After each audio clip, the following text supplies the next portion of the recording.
Yay. Today on Talk Radio, it's not just about eggs and chocolate. Though, let's be honest, those don't hurt. We're going beyond the bunny to talk about the heart of Easter, the history, the hope, and how we hold on to joy even when life gets a little heavy. My mom's in the hospital right now. Yeah, life threw us that curveball. My wife and stepdaughter still made it to church in their Sunday best. Bless them. And my mother-in-law, she staged a culinary takeover of our kitchen. Resistance was futile. It's messy, it's meaningful, and somehow, it's exactly what Easter is supposed to be. Let's talk about it, y'all.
The following is rated TV MA and is intended only for mature audiences. Viewer discretion advised.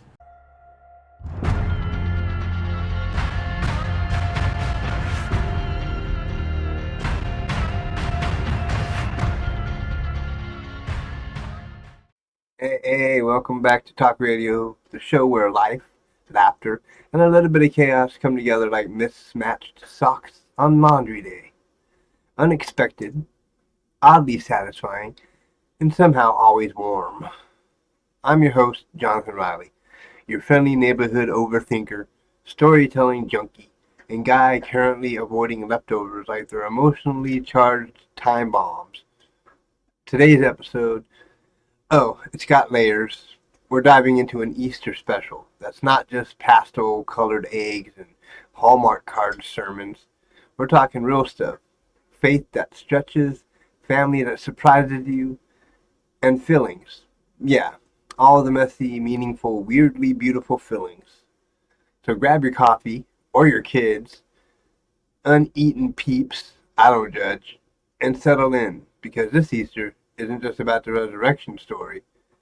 It's about the little moments we resurrect in ourselves. Okay, first up, let's do a little story of Easter. Okay, so Easter, let's go back a bit. Most folks know it's a Christian holiday centered around the resurrection of Jesus, crucified on Good Friday, risen on Sunday. That whole story. It's the ultimate comeback tale. Betrayed, beaten, buried, and then life. Whether you believe it literally, spiritually, metaphorically, or just love a good underdog story with divine plot twists, there's something universally powerful in that. It's hope against hopelessness, light after darkness, a reset button for the soul. Pause for pause for breath, let that sink in. But here's the thing. Easter didn't spring out of a vacuum. Before it was Easter, it was Ostara, ancient spring festivals, pagan celebrations honoring the equinox, rebirth, and renewal. After months of winter, people were ready to celebrate longer days, blooming life, and a whole lot of fertility. And what better way to represent that than eggs, little life capsules, and rabbits? Who? Well, let's just say they excel in multiplying. Eggs, bunnies, bright colors, it's all about new beginnings. Somewhere between the rituals and the resurrection, it all got stirred together in history's big mixing bowl. I mean, let's be real. The Easter Bunny is basically Santa Claus in a cuter outfit with a sugar addiction. Dude hops dude hops in and out of nowhere, leaves candy everywhere, and somehow avoids a single conversation with our kids. Iconic. But what I love about that mashup of sacred and silly is this. It's proof that people crave meaning. We want stories that remind us of renewal. We want reasons to gather, to decorate, to hide things, and then find them again. Whether that's chocolate eggs or pieces of ourselves we've lost along the way. So yeah, Easter is spiritual. It's ancient, it's weird, and it's beautiful. A reminder that death isn't the end, winter doesn't last forever, and that even in the middle of chaos, something new can rise. Alright, next up, my family's Easter. But this year, Easter feels different. My mom's in the hospital. She's stable, thank God, but it's been tough. There's something about a hospital room that makes everything feel sharper. You think about how fragile things are, how quickly the rhythm of life gets interrupted. And then, right in the middle of the mess, a holiday shows up.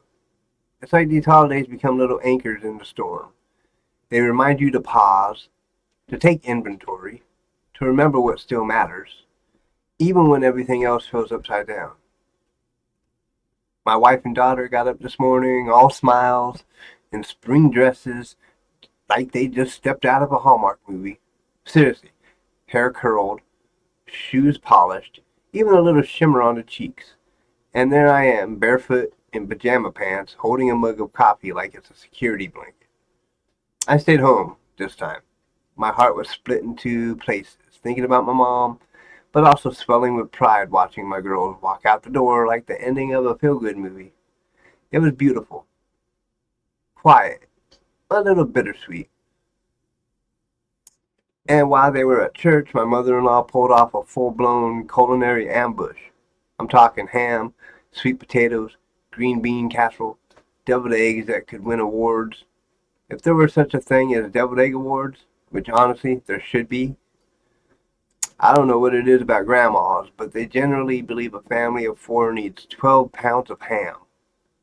I opened the fridge and thought we were catering a wedding. Not complaining though. That glaze slaps. I don't even know what was in it. Maple mustard, maybe. I don't know. Love, but it's what chef's kiss good. But it was chef's kiss good. I set the table, snuck a few bites. Okay, more than a few. And somewhere in all that, I found a little peace. Just standing in my quiet kitchen, taking in the smells and the sunlight through the window. The sound of my own breath not rushing anywhere. For a moment, it all felt still, and in that stillness, I felt thankful.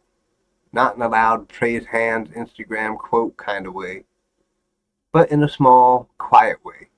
The kind that sneaks up on you. Like, hey, this moment right here, it matters. Okay, next up we got joy in the little things. Easter's not about being perfect. Let's be honest. Sometimes it's a postcard holiday. Big family gatherings, sunshine, pastel dresses, and just the right filter on your photos. But some years, it's hospitals and worry, quiet mornings and tears you didn't schedule. And yet, there's joy in both, if you're willing to look for it. It's not loud, it's not always obvious, but it's there, hiding in the weird corners of the day like, well, a plastic egg in an old boot. Which brings me to this gem, our little backyard egg hunt. Nothing fancy. Just me, my wife, my stepdaughter, and a bag of dollar store eggs filled with mini candies and, in one case, a crumpled $5 bill. The golden egg. The crown jewel. Got hidden in, wait for it, one of my old boots.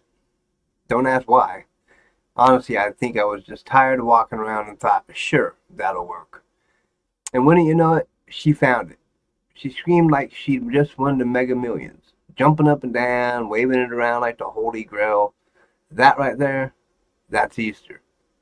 Pure joy, weird, hilarious, unexpected joy. Or this. Later that afternoon, I got to FaceTime my mom, just a few minutes. She looked tired, her voice was a whisper, but she smiled, and that smile, that was enough. Enough to make my whole week. It wasn't the kind of smile you post online. It was fragile, quiet, but full of love. And in that tiny, flickering moment, I felt everything. Gratitude, hope, connection. And isn't that the heart of it all? Finding light in dark places? Holding on to joy, even when it shows up late and looks a little different than you expected. Easter reminds us that even after the darkest days, something beautiful can rise. Not always with trumpets or angel choirs. Sometimes it shows up in a quiet moment, a whispered prayer, a warm hug, or the sound of your kid laughing over too much potato salad and a juice box. Sugar rush. And honestly, that's more than enough. So, wherever you're listening from today, whether it's a packed church pew with fancy shoes, a hospital waiting room, or just your living room floor surrounded by candy wrappers and chaos, know this. Joy is still out there. Hope is still possible. And you, my friend, you are not alone. Thank you for spending part of your Easter with me. From my messy, grateful little corner of the world to yours. Happy Easter. Hug your people. Call your mom. And hey, save me a slice of pie, would you? Preferably the one with the flaky crust and zero raisins.